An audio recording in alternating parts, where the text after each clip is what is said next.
जितिया व्रत के दिन बन रहे ये शुभ अशुभ योग। व्रत के दिन सुबह 8:41 तक रोहिणी नक्षत्र रहेगा। इसके बाद मृगशिरा नक्षत्र प्रारंभ होगा। साथ ही धाता नामक औदायिक योग भी व्रत को विशेष फलदायक बनाएगा। सिद्धि योग सुबह 7:36 से अगले दिन की सुबह तक रहेगा। शुभ मुहूर्त में जल से भरे पात्र में गंधर्व राजकुमार जीमूत वाहन की मूर्ति स्थापित करें। धूप, दीप, फूल, अक्षत और माला अर्पित करें। जीमूत वाहन को खल्ली, सरसों का तेल, बांस के पत्ते और लाल पीली रुई चढ़ाएं। संतान की दीर्घायु और अच्छे स्वास्थ्य की कामना से मनाया जाने वाला जितिया पर्व पूरे आस्था और उत्साह के साथ चल रहा है। 3 दिनों तक चलने वाले इस पर्व की शुरुआत शनिवार को नहाए खाए से हुई। रविवार को व्रती महिलाओं ने निर्जला उपवास रखा और सोमवार की सुबह स्वादिष्ट नमकीन व्यंजनों के साथ पारण किया जाएगा। बाजारों में इन दिनों खूब चहल पहल है। सब्जियों, फलों, श्रृंगार और परचून की दुकानों पर खरीदारों की भीड़ देखी जा रही है। खास तौर पर ग्रामीण इलाकों की महिलाएं इस पर्व के प्रति विशेष श्रद्धा रखती हैं। आज जितिया व्रत यानी जीवित पुत्री का व्रत रखा जा रहा है। संतान की लंबी उम्र और सुख समृद्धि के लिए माताएं यह व्रत निर्जला, बिना अन्न जल के करती है। खास बात यह है कि इस वर्ष जितिया व्रत पर 5 शुभ संयोग बन रहे हैं, जिससे इसका महत्व और बढ़ गया है। परंपरा के अनुसार यह व्रत पुत्र के लिए रखा जाता था, लेकिन अब बदलते समय में माताएं पुत्र और पुत्री दोनों की खुशहाली के लिए यह व्रत रखती हैं। पूजा विधि। शुभ मुहूर्त में जल से भरे पात्र में गंधर्व राजकुमार जीमूत वाहन की मूर्ति स्थापित करें। धूप, दीप, फूल, अक्षत और माला अर्पित करें। जीमूत वाहन को खल्ली, सरसों का तेल, बांस के पत्ते और लाल पीली रुई चढ़ाएं। मिट्टी और गोबर से मादा चील और सियार की मूर्ति बनाकर उन पर सिंदूर, खीरा, दही, चूड़ा आदि चढ़ाएं। इसके बाद जितिया व्रत कथा या जीवित पुत्रिका कथा का पाठ करें। पूजा के अंत में संतान के सुखी और निरोग जीवन की प्रार्थना करें। आज के दिन 5 शुभ संयोग बन रहे हैं। माताएं अपनी संतान की सुरक्षित, सुखी और उत्तम जीवन के लिए निर्जला व्रत है।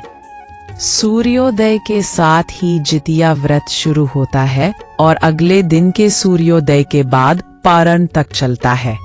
जितिया व्रत पुत्र की सुरक्षा के लिए करते हैं और बदलते समय के साथ माताएं पुत्री और पुत्री दोनों के लिए रखने लगी हैं, जो प्रशंसनीय है। जितिया व्रत को जीवित पुत्री का व्रत कहते हैं, क्योंकि भगवान श्री कृष्ण ने अभिमन्यु की पत्नी उत्तरा के गर्भ में मृत शिशु को दोबारा जीवित कर दिया था। उस शिशु को अश्वत्थामा ने मारा था। उसे शिशु का नाम जीवित पुत्री का पड़ा, जो आगे राजा परीक्षित के नाम से लोकप्रिय हुआ। इस व्रत की पूजा में राजा जीमूत वाहन की कथा। जितिया पर्व का संबंध प्राचीन समय के दयालु और धर्मनिष्ठ राजा जीमूत वाहन से है। शास्त्रों में उल्लेख मिलता है कि महर्षि धौम्य ने नैमिषारण्य क्षेत्र में 88,000 ऋषियों की सभा में उनकी कथा सुनाई थी। कथा के अनुसार जब राजा जीमूत वाहन अपनी पत्नी के साथ ससुराल गए, तो उन्होंने वहां माताओं को अपने बच्चों के निधन पर विलाप करते सुना। पूछने पर महिलाओं ने बताया कि गरुड़ पक्षी रोज गांव के बच्चों को पकड़कर खा जाता है। करुणा से भरकर राजा खुद उस स्थान पर गए। वहां गरुड़ ने उन पर आक्रमण किया और उनका बायां हाथ खा गया, लेकिन राजा ने स्वेच्छा से अपना दायां हाथ भी बढ़ा दिया। उनकी त्याग भावना और मानवता को देखकर गरुड़ प्रभावित हो गया और वरदान देने का वचन दिया। राजा जीमूत वाहन ने प्रार्थना की कि अब तक जिन बच्चों को खा लिया गया है, वे जीवित हो जाएं और किसी भी मां के रहते संतान की अकाल मृत्यु न हो। तभी से इस पर्व को जीवित पुत्र का व्रत कहा जाने लगा। मरुआ और मटर खाने की परंपरा। जितिया पर्व पर व्रती महिलाएं विशेष रूप से मरुआ, रागी, मलुआ और मटर खाती है। मलुआ एक ऐसा कठोर अनाज है जो विपरीत परिस्थितियों में भी जीवन बनाए रखता है। वहीं मटर के वे दाने जो अंकुरित नहीं हो पाते, उन्हें भी पारण में ग्रहण किया जाता है। मान्यता है कि इन दोनों अनाज को खाने से संतान में कठिन परिस्थितियों से जूझने की शक्ति और शरीर को मजबूत बनाए रखने की क्षमता आती है। अन्य परंपराएं। पारण के दिन विभिन्न प्रकार की सब्जियों का विशेष भोग बनाया जाता है। महिलाएं गले या बाह में जूता महल धारण करती हैं, जो सोने या धागे से बना होता है। इस पर्व पर व्रत कथा सुनना और संतान की मंगल कामना करना अनिवार्य माना जाता है। जितिया पारण की विधि। गंधर्वों में एक जीमूतवाहन नाम के राजकुमार थे। साथ ही वह बहुत उदार और परोपकारी थे। वहीं उनको बहुत कम समय में सत्ता मिल गई थी, लेकिन उन्हें वह मंजूर नहीं था। वहीं इनका मन राजपाट में नहीं लगता था। ऐसे में वे राज्य छोड़ अपने पिता की सेवा के लिए वन में चले गए। वहीं उनका विवाह मल्यवती नाम की एक राजकन्या से हुआ। एक दिन जब वन में भ्रमण करते हुए जीमूतवाहन ने वृद्ध महिला को विलाप करते हुए देखा। उसका दुख देखकर उनसे रहा नहीं गया और उन्होंने वृद्धा की इस अवस्था का कारण पूछा।